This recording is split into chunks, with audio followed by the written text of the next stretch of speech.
influence in our world. You see, because that's what we're really talking about. And we talked about originally that every single one of us is contagious in one way or another. We all have an influence on our world. We can either be an influence for the Lord, or we can be an influence for the world. And yes, it is an either or. You really can't do both at the same time. You know, how many of you have ever tried to be in two places at one time? It doesn't work, does it? No matter how hard you try. Well, that's like our lives and being contagious and how we're contagious.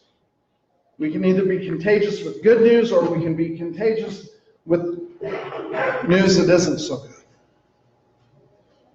We can either influence our lives and our world for good or for bad.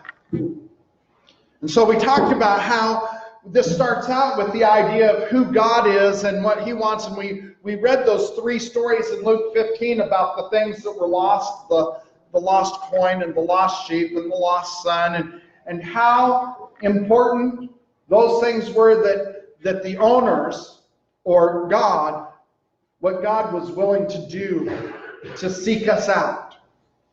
God wants us so badly, He'll leave the 99 sheep and go out and find the one that's gotten away. He wants us so badly that He'll sweep and clean His house. He'll turn the couches over. You know, I read that story and I go, I know that story. I've done that very thing. I've lost something. You know, I carry keys. How many of you carry keys and you've lost your keys? Poor Christina is still looking for keys. If you have Christina's keys, please give them back to her. There are 4 keys, 1 ring. We don't know where she lost them. We're pretty sure they're not in church, because I came and turned things over in the sanctuary and looked all over. But, you know. How long? Last Sunday. Oh, last Sunday. God is the one that will seek us out, searching for us, calling us home. He'll be the one rushing out to meet the lost son as he comes back. But more than that, He'll chase after the son to find him. So we know a little bit about God, and then we talked about who we are as salt and light.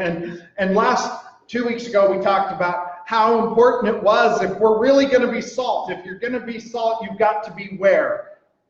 You got to be close. You know, we practiced. I handed out salt all around the room, and then I tried to salt the whole building, you know, just by sprinkling. It didn't work at all, because I have to be close. If you want salt on your slice of watermelon, you have to put it on when it's on your plate. Otherwise, it's not going to make any difference at all. Then last week we talked about telling our story, and how every Christian has a story. Who here has a story? We all do. And all stories have kind of the same, I don't know if you know it or not, I think I said this last week, but I can't remember. All stories have the same 3 elements. They all have a beginning, a middle, and an end. And the beginning for Christians is where we met Jesus. And for Paul, we talked about how that was on the road to Damascus. But for me, it was up close and personal at Cairo camp at Cove in August of 1974. I can't tell you your time. I can't tell you when you met Jesus for the first time, when Jesus actually became real and life-changing for you. But the good news is, you know when that is.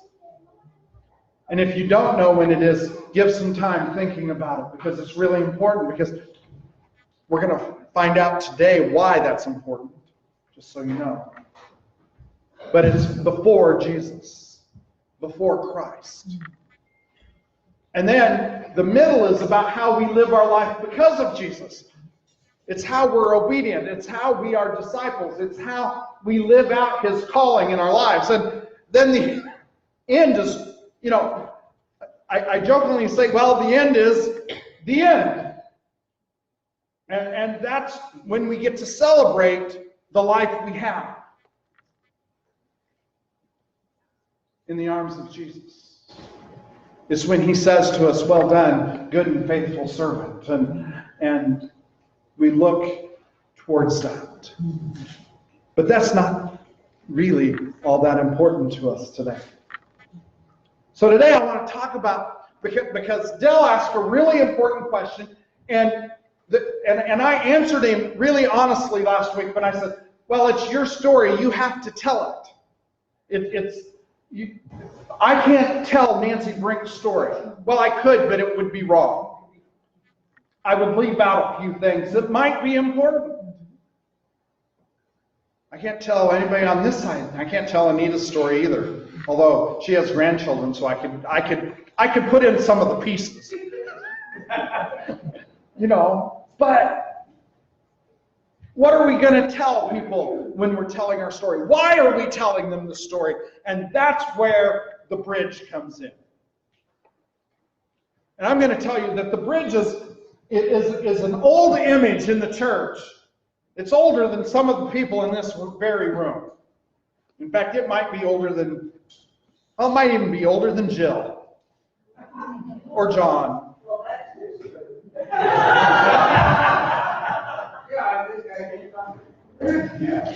Yeah. But it's a great image.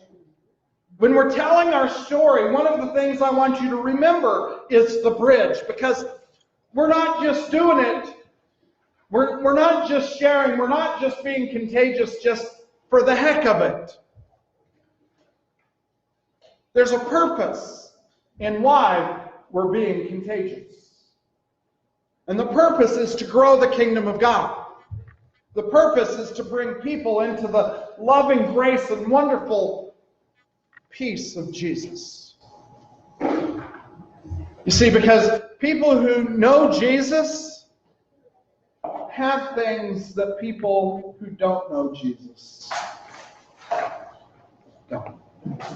It's really that simple. So the bridge is pretty simple. Imagine yourself driving along and you come to a cliff and you stop just in time. And you look over, and sure enough, on the other side of this really deep cavern, chasm, canyon. Put in your own words. I did this at the Grand Canyon, and I'm thinking, I can't even see to the other side of the canyon hardly. But in the bridge, what you see on the other side is where you want to be. And you're going, how do I get there? Well, the bridge isn't there. You're on this side of the canyon, and you have all of the things that you've been carrying with you, and you have the despair and the anger, the loneliness, the hopelessness, the turmoil. You have guilt from what you know you've done wrong in life, the sin. You have agitation because you know things aren't right. And I used to think, well, this really isn't about me, but you know what? All of those things were happening in my life when I was 13 years old. When I look back at my life when I was in 1974, yeah, I was a pretty spoiled kid. I'll just tell you that. But when you don't know Jesus, you don't know a lot of things. And so I went off to church camp because that's what us good church kids did. And off we went. And Bill director, told the story about a bridge. He says, when you're on this side of the canyon, when you are on this side of Jesus, there's just things you don't have.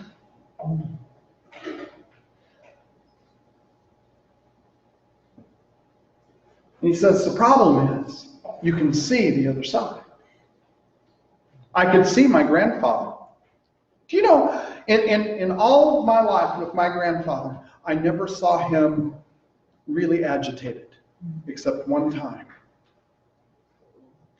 I never heard him utter a bad word, except one time. What did you do? But he lived in peace. He could walk into a room and it would go from turmoil to calm.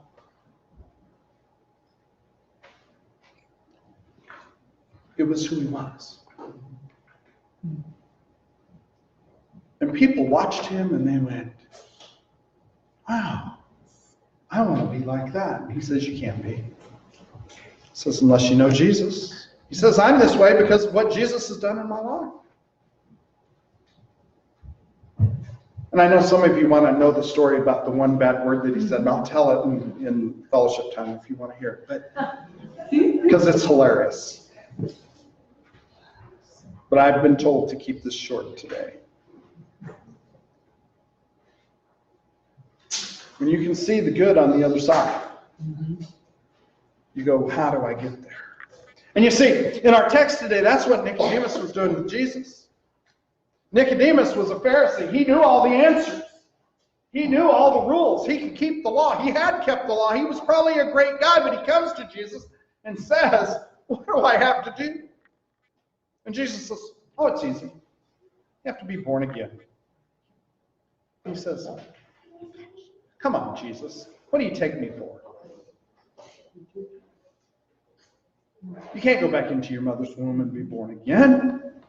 And Jesus says, and here you are, a Pharisee, a learned teacher of the people, and you don't even understand that you have to be born again. See, it says, you have to remember, God is at work. See, that's one of the things that sometimes we forget, that God is at work. We want to think that we're doing it. And I'm going to tell you something. If you think you're doing it, then you might still be on the short side of the canyon.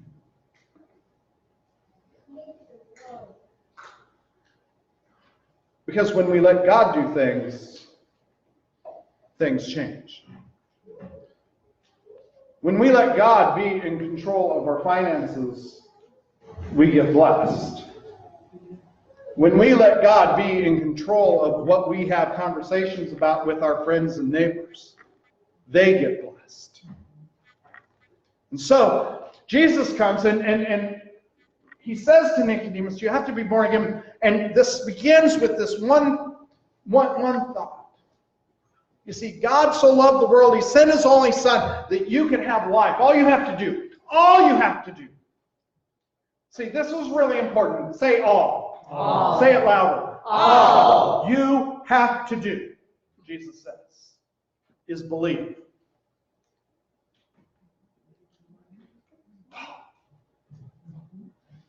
That's all you have to do. You have to believe in Jesus. Oh. Really? Well, I don't know about you. You can take Jesus' word for it, or a whole bunch of Pharisees that were trying to make it really hard.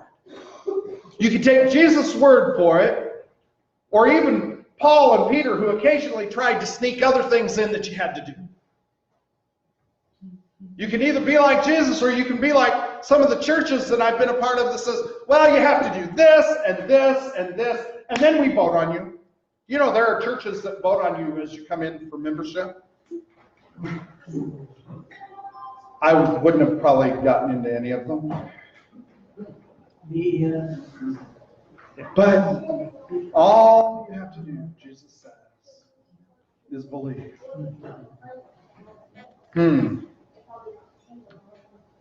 And what does that do?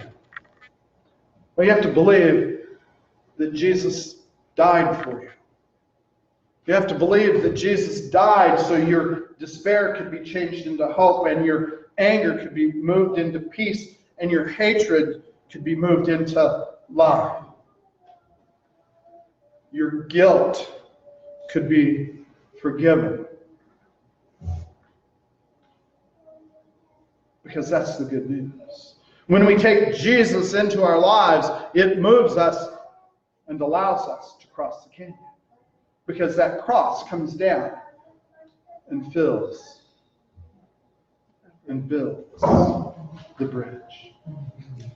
You see, that cross, even though it isn't the end thing we celebrate, it is the way we get to celebrate.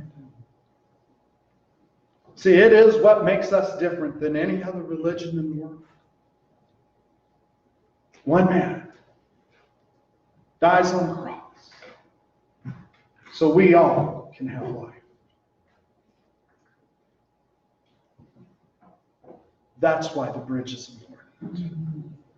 And when you're sharing your story, when you're telling your beginning and your middle, it's because of what Jesus did, not what you did.